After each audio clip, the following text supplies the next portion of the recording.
Conditionals, or if statements, are code blocks that allow you to execute code conditionally. In other words, code only executes when some condition is true. In this case, we have a small program that has a single conditional with only one statement that executes if the condition is true. So first we have a variable, Pokemon HP, which is set to 5. We have another variable, Pokemon name, set to tepig. And the condition in this case is that Pokemon HP is less than 0. That condition is false. So the body of the if statement, the print statement that you can see being skipped over here, is not going to be executed. For the next example, I'm just going to change the program ever so slightly. In this case, the condition is going to be true, so we'll see what happens when the condition turns out to be true. So first we declare the Pokemon HP variable. In this case, it's set to -2, which is what makes the condition true. Then we declare Pokemon name, which is set to tepig just like last time. And now we're going to check the condition Pokemon HP is less than 0, which in this case is true. So we execute this print statement inside the if statement. Finally, we print the statement after the if statement as we normally do. One important point here is that in Python, all of your code inside the if statement needs to be indented. And another thing that's really important is you should get used to sticking to one or the other, either tabs or spaces, and be consistent throughout your program. In fact, if you try to mix the two, the Python interpreter will complain and not allow you to execute that code. What if you want to execute one block of code when the condition is true, and you want to execute a different block of code when the condition is false? That's what the if-else statement is for in Python. So first here we declare a Pokemon type variable set to fire, and we set a move type variable also set to fire. And if the Pokemon type and the move type have the same value, so in this case it evaluates to true, then we execute the statement inside the if statement like we did with just the regular if statement. So in this case, move damage will be equal to 30 when this program executes. So here we have the same program again with only one change. The value of move type is now set to fighting.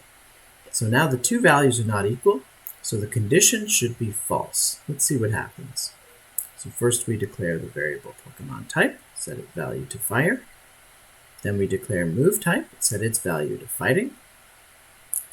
Now we check the condition, it evaluates to false. When the false is encountered, it's the condition, it's the code block in the else part of the program that executes. So in this situation, move damage will be set to 20 when this program executes. One more thing to note about an if-else statement is that the two code blocks themselves are mutually exclusive. Let's watch the two executions one more time to highlight this. So in this situation, when the Pokemon type is fire and the move type is fighting, the condition is false, and we set move damage to 20. Conversely, when Pokemon type and move type are both fire, the condition is true, and we set move damage to 30. We only execute one of these two statements whenever this program executes, regardless of the condition's value. So these two are considered mutually exclusive, and that's always the case with if-else statements. What if you have more than two possible conditions? Well, Python has an elif statement for that purpose. In this program here, you can see that we have three mutually exclusive conditions, just like we had two mutually exclusive conditions with the if-else statement. So in this one, we only have one variable, opponent type, which is set to fire. We check to see if the opponent type is equal to fire, which it is. So that evaluates to true, so we execute the code block, move damage equal 10.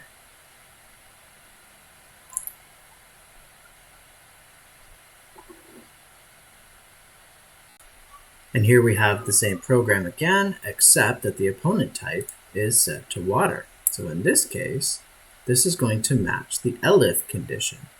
Elif, by the way, is short for else if. So the opponent type is set to water. We check to see if the opponent type is equal to fire. Of course it's not. This evaluates to false. Then we check the elif condition next. They are checked in order, that's important. Opponent type is equal to water, so this evaluates to true, so we execute the move damage equal 30 statement. And then we skip over all the remaining code because these are mutually exclusive, and the program exits. Finally, we have the other possibility where neither the if statement or the elif statement's condition evaluates to true. So in this case, opponent type is grass, and it's not equal to fire or water. So first we declare the variable opponent type, set it to grass. Then we check to see if opponent type is equal to fire, which it's not. That evaluates to false. So we skip over move damage equals 10. Then we check to see if opponent type is equal to water. Again, it's not. So this evaluates to false, and we skip over the code for move damage. So it picks up the else statement. So we do execute the code move damage equals 20. So when we're finished, the move damage is equal to 20 in this case. You can add as many elifs as you want. If you have additional conditions to check, you can add more elif conditions in order to handle those situations.